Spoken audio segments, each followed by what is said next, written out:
You can change the weather with one finger. You walk across a room, touch a small plastic panel on the wall, and the air begins to obey. Cold becomes warm.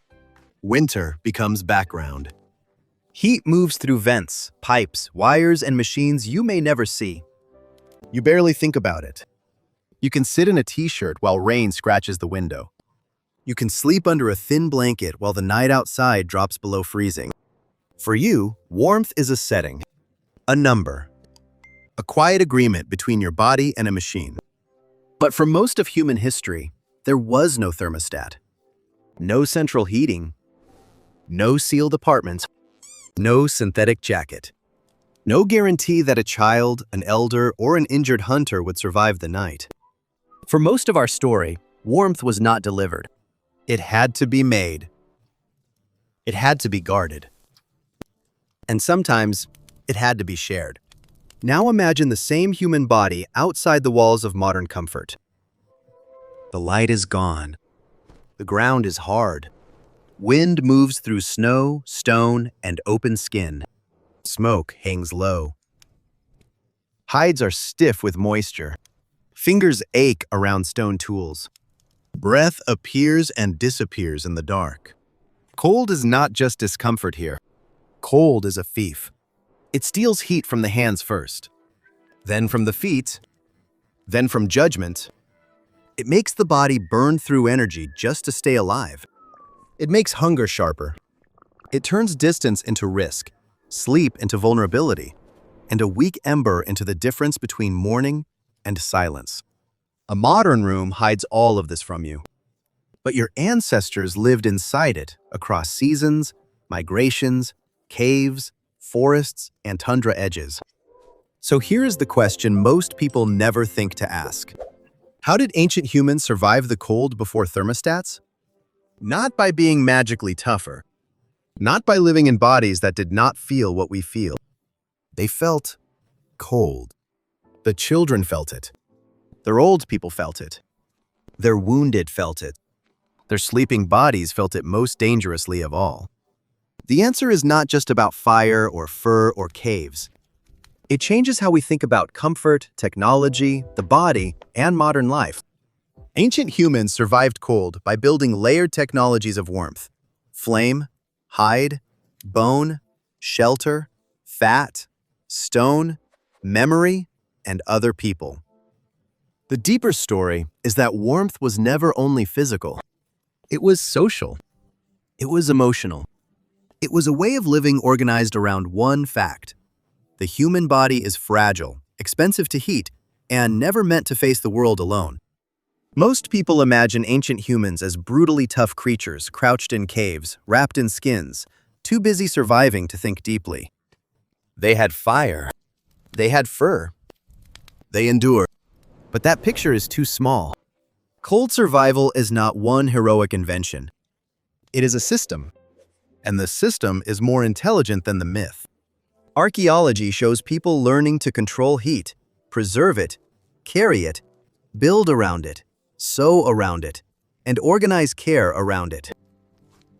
The cold did not only shape tools. It shaped attention, planning, movement, food, clothing, protection, and the trust a group had to hold through the dark. The first great technology of warmth was not a sweater. It was fire. At Wonderwerk Cave in South Africa, researchers reported microscopic evidence of burned bone and ashed plant remains in Acheulean layers about 1 million years old.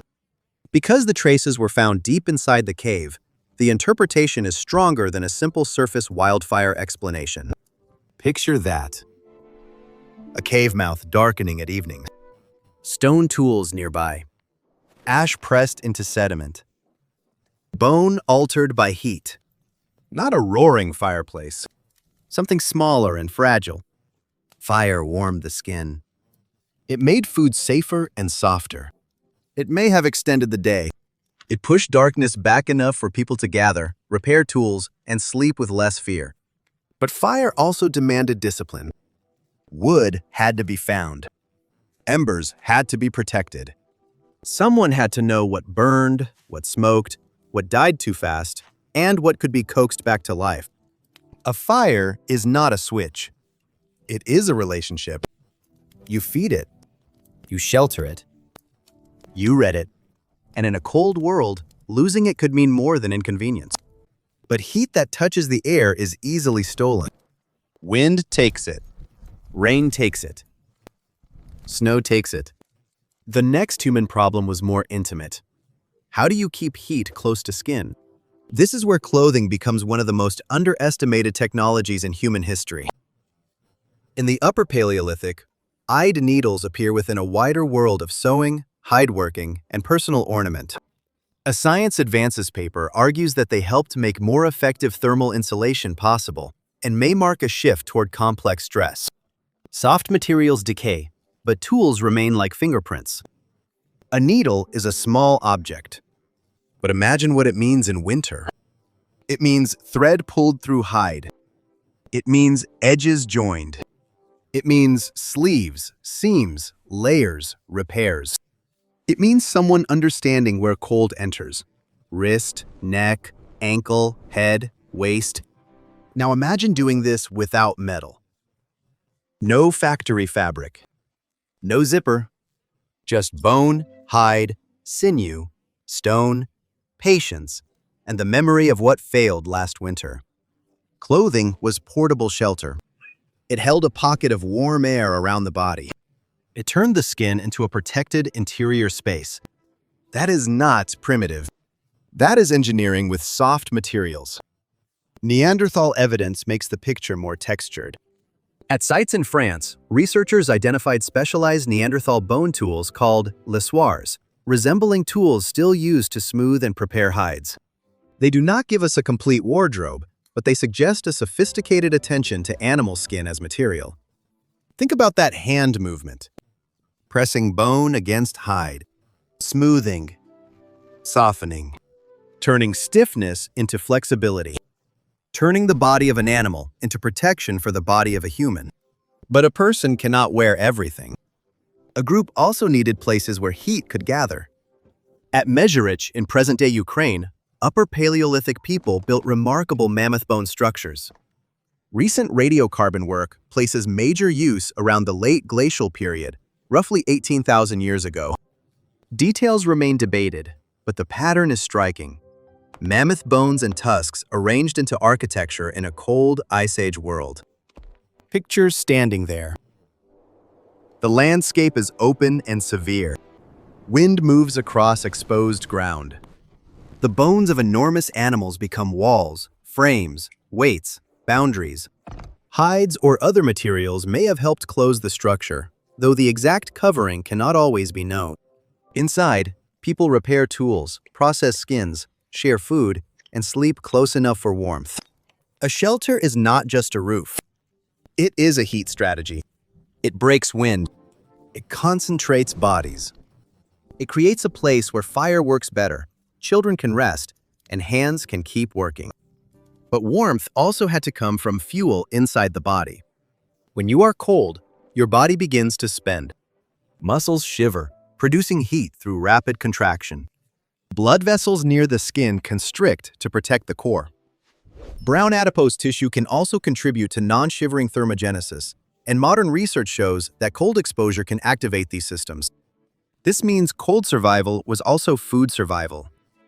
A freezing night is not only a temperature problem, it is a calorie problem. A person who has not eaten enough cannot simply will warmth into being. Shivering costs energy. Moving costs energy. Even staying alive costs more when the air keeps pulling heat away. So warmth was connected to fat, marrow, meat, roots, seasonal movement, and shared food when one body could not provide for itself. Cold made morality practical. If the child is cold, someone must cover the child. If the elder cannot gather fuel, someone must bring it. If the injured person cannot move, the group must decide whether warmth belongs only to the strong. This is where the story becomes more human than technical. Because one of the oldest heating systems was other people. Modern psychology uses the term social thermoregulation to describe how living beings help regulate temperature through contact, closeness, and shared warmth. Researchers argue that in humans, physical warmth, attachment, and emotional safety may be linked more deeply than we notice. The idea is still being studied, but the basic principle is ancient. Bodies conserve heat better together than alone. You know this without reading a study. A child pressed against a parent. People sleeping near a fire, turned inward against the cold. Warmth was not private. It moved between bodies. It was borrowed, given, protected. In a cold shelter, closeness was not sentimental. It was infrastructure. Your nervous system still understands this. A warm room calms you. A warm hand can soften fear. Cold can make loneliness sharper. Even now, when you say someone is warm, you mean they feel safe to approach. Your body is a thermostat, but not a digital one. It is an ancient negotiation between skin, blood, muscle, fat, hunger, fear, movement, and the people nearby. It notices drafts before you form a thought. It tightens vessels. It curls your posture. It asks for food, shelter, and contact. The modern thermostat does something miraculous. It removes the negotiation. You no longer have to read the sky before sleeping. You no longer have to ask whether the wood pile will last. You no longer have to wake and check embers. You no longer have to know how to keep a baby warm when the air turns cruel. That is real progress. Comfort is not weakness. Heat saves lives. Insulation protects children and elders. Modern medicine treats hypothermia. Housing, clothing, and energy systems have freed millions of bodies from a danger that once waited every winter. But every solved problem leaves a shadow. Ancient humans did not live in harmony with cold. Cold killed them. It punished mistakes. It took the vulnerable first. There is nothing romantic about a freezing child or a starving camp. And yet, within that danger, warmth had meaning. Warmth meant preparation. It meant skill. It meant someone had gathered fuel before dark. Someone had sewn the seam. Someone had watched the weather. Someone had remembered the shelter site. Someone had shared food. Someone had moved closer. They had less comfort, but more contact. Less control, but more attention. Less insulation, but a clearer sense that survival was not an individual achievement. The real lesson is not that ancient humans were tougher. That is the easy story. The deeper truth is that warmth was distributed across an entire way of life. Their technology was not just fire. It was the memory of fire. Not just clothing. The knowledge of skin, seam, layer, dryness, and repair. Not just shelter. The ability to turn bones, wood, hide, stone, landscape, and group movement into a warmer micro-world. Not just metabolism. Food shared before the weakest body failed. Not just closeness. Trust strong enough to sleep beside another person through a dangerous night. The thermostat in your hallway is brilliant, but it concentrates into one device what used to be spread across the whole human world. Craft, vigilance, hunger, cooperation, touch, and care. That is the twist. We did not simply invent warmth. We outsourced it. We moved warmth from hands into walls, from memory into machinery, from shared bodies into silent air. And the body accepted the gift. But it did not forget the older language. Go back to your thermostat. Look at it again. The next time you press the button and feel the room change, remember what it replaced. Dry wood, guarded embers, scraped hide, a needle through skin, mammoth bone and frozen earth, and the decision to sleep closer because someone was small, old, sick, or afraid.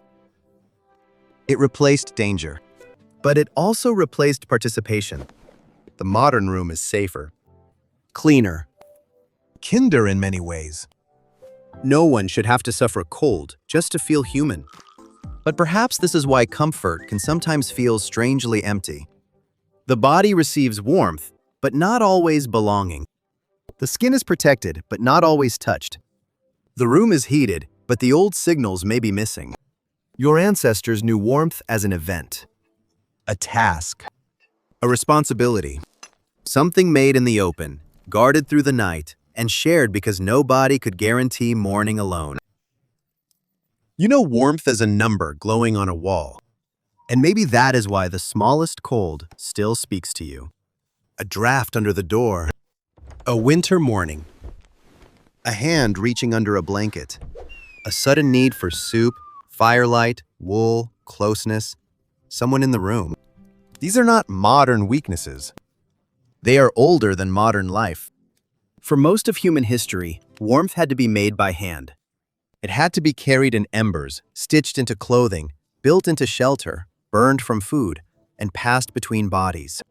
Now it waits silently inside a wall. And that is a miracle. But it is also a kind of forgetting. The technology changed. The need did not. You are still carrying the same body that once watched the fire at the edge of the dark. You are still the animal that moves toward warmth. You are still what survived the cold.